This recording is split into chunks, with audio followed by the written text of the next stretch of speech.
بسم اللہ الرحمن الرحیم۔ السلام علیکم ورحمۃ اللہ وبرکاتہ۔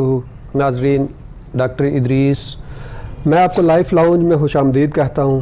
جیسا کہ آپ کو ہمارے پروگرام کے فارمیٹ کا پتہ ہے، ہم کوشش کرتے ہیں کہ جو کرنٹ ایشوز ہیں ان پہ بات کی جائے، اور جو میڈیکل پوائنٹ آف ویو سے ہارڈ ٹاپکس ہوتے ہیں اسکن سے متعلق بالخصوص، اور جنرلی میڈیسن سے متعلق ٹاپکس، ان کو ہم ڈسکس کرتے ہیں۔ ناظرین، آج کا جو ہمارا دونوں کا اور دوسرا ہمارا جو ہوتا ہے وہ اسکالرز آتے ہیں اور وہ ایک خاص موضوع پہ بات کرتے ہیں۔ تو آج جو ہم نے دونوں ٹاپکس یا دونوں عنوان سلیکٹ کیے ہیں وہ دونوں آپس میں ملتے جلتے ہیں اور ان کی بہت زیادہ اہمیت ہے ایک دوسرے کے ساتھ۔ پہلی بات تو آج کل آپ نے سوشل میڈیا پہ دیکھا ہوگا کہ لوگوں کو ہر طرح سے ڈرایا اور دھمکایا جا رہا ہے کہ ایک نئی بیماری آنے جا رہی ہے، اور نئی بیماری سے جو سب سے فنی چیز ہوتی ہے کہ وہ مختلف جو فلٹرز ہیں وہ لگا کے فوٹو شاپس کر کے مختلف لوگوں کے انٹرویوز اور مختلف لوگوں کی ویڈیوز دے رہے ہیں کہ ایک نئی بیماری آ رہی ہے اور اس بیماری کے ہونے کے بعد ممکن ہے کہ انسان ایسا ہو جائے۔ تو میں آپ کو یہ یقین دلاتا چلوں کہ اللہ رب العزت کا وعدہ ہے کہ آقا کریم صلی اللہ علیہ وسلم کی امت کو من حیث القوم عذاب نہیں آئے گا، اور اس پہ ہم آگے جا کے اور بات بھی کریں گے۔ اور اگر کوئی عذاب یا کوئی مشکل آتی بھی ہے تو چہرے نہیں بدلے جائیں گے۔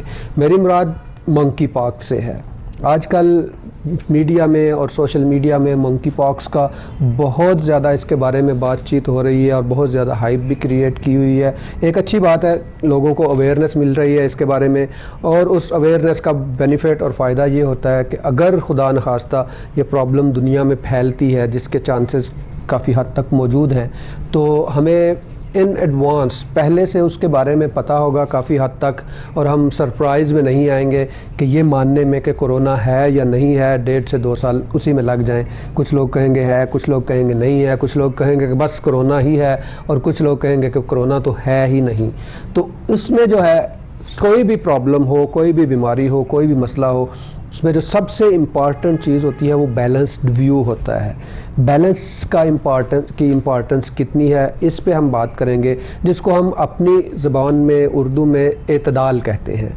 تو میڈیکل سے متعلق اور اسکن سے متعلق جو بات کریں گے وہ ہوگا منکی پاکس کے متعلق، اور جو ہم اسکالرز جو ہمارے ساتھ بات کریں گے وہ ہے اعتدال، کہ اوسط الامور۔ میں ہمیشہ اس میں بات بھی کرتا ہوں کہ اوسط الامور بہت امپارٹنٹ ہے، اور اسلام میں جس قدر زور اوسط الامور یا میانہ روی یا اعتدال پہ دیا گیا ہے، شاید ہی کسی اور چیز پہ اتنا زیادہ زور دیا گیا ہو۔ اور اعتدال کیوں ضروری ہے؟ اس لیے کہ جیسا کہ میں نے کہا کہ ایک ایکسٹریم ہے، وہ کہتی ہے جی کووڈ یا کرونا ہے ہی نہیں، یہ تو بس ایسے ہی ایک ہائپ کریٹ کی ہوئی ہے۔ اور ایک ایکسٹریم یہ ہے کہ وہ کہتی ہے جی بس کرونا ہی ہے، اب آپ سب کچھ چھوڑ چھاڑ کے کرونا سے ڈر کے بیٹھ جائیں۔ حالانکہ ایسا نہیں ہے۔ کرونا کووڈ ایک بیماری تھی، بیماری ہے، اور بیماری رہے گی، ڈیفینیٹلی رہے گی، اور اسی کو ہم نے فیس کرنا ہے۔ لیکن ایسا نہیں ہے کہ اس بیماری کی وجہ سے کیا اموات نہیں ہوئی، بالکل ہوئی ہیں۔ اس بیماری کی وجہ سے بہت سارے مسائل ہوئے۔ پوری دنیا کی جو جسے کہتے ہیں نا ایک آرڈر جو تھا، جو پوری دنیا کی فیس تھا، وہ سارے کا سارا چینج ہو گیا ہے۔ دنیا کی اکانومی چینج ہو گئی ہے، ملکوں کے ملک جو ہیں، اور بہت سارے لوگ جو سطح غربت سے بھی نیچے چلے گئے ہیں، اور اس کی وجہ کووڈ ہی تھی۔ تو اس کا مطلب ہے کووڈ تو تھا۔ تو جو ایک بیلنسڈ ویو تھا، جس میں جو سب سے زیادہ پاکستان میں اور گورنمنٹ آف پاکستان کی طرف سے دیکھا گیا کہ دونوں سائڈوں کو رکھتے ہوئے آگے لے کے چلے، اور ساری دنیا نے اس کو مانا کہ واقعی بہت اچھا ویو اور بہت اچھے طریقے سے اس کو ٹیکل کیا گیا، اور اس کی جو بیسک تھی، جو کارنر سٹون تھا، وہ بیلنس تھا، وہ اعتدال تھا۔ نہ تو یہ کیا گیا کہ سب کچھ بند کر دو، کوئی بندہ گھروں سے نہیں نکل سکتا، اور نہ ہی یہ کہا گیا ہے کہ آپ سب کچھ چھوڑ چھاڑ کے اپنے جو آپ کے پروٹیکٹیو ایکوپمنٹ ہیں یا ماسک ہے یا باقی کے جو میئرز ہیں وہ نہیں کریں۔ دونوں پہ زور دیا گیا، تو تب جا کے ہماری اکانومی بھی اس حساب سے نہ افیکٹ ہوئی جس حساب سے باقی دنیا کی، اور ہمیں وہ سارے مسائل کا سامنا بھی نہ کرنا پڑا۔ اور اللہ رب العزت کا شکر ہے کہ اتنی زیادہ اموات نہیں ہوئی تھیں۔ میں اپنے جو اسکالر ہیں ان کا آپ سے تعارف کرواتا ہوں، اور پھر ہم بات کو آگے بڑھائیں گے۔ میرے آج کے اسکالر ہیں جناب مفتی محمد بہرام